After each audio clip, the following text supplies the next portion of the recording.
You know, there's a very known professor in New York City whose name I'll omit, and I always love mentioning his story because he struggled with faith for a long time, and he always talks to people about this. And he was an atheist, and he came back to Islam, and he says, I read a line for Muhammad Iqbal, and it just shut me down. And all my research was finished, and I said, there's no running from this.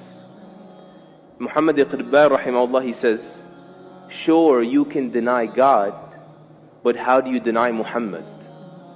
Alayhi salatu wassalam. In other words, sure, you can be immature and say, I'm not going to believe in something I don't see. Case closed, stop talking to me, right? But how do you deny someone who lived in the flesh here, who God communicated with? How do you deny the reality of Muhammad sallallahu alayhi wasallam? How do you explain that? We need to revisit that.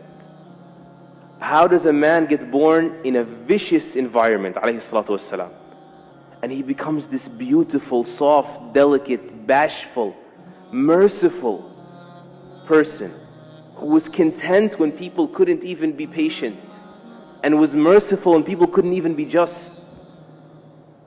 And he was gentle with kittens, and he praised people for taking care of animals. And then on the battlefield, he's on the front lines, and the tough guy is the one that can stand by his side, or the brave person, more respectfully, because these are the Sahaba, right? Al-Bara and Ali, they say the tough one is someone that could come near him. He's on the front lines, alayhi salatu wassalam.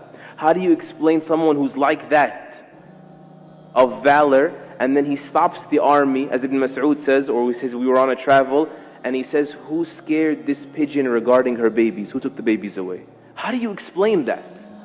How do you explain the only person in human history that has ever removed racism from society successfully? And I think you know it's alive and well in the United States. The only person in human history that has ever removed alcoholism effectively, that has suffocated the institution of slavery until it dwindled and people benefited from their freedoms and enjoyed them.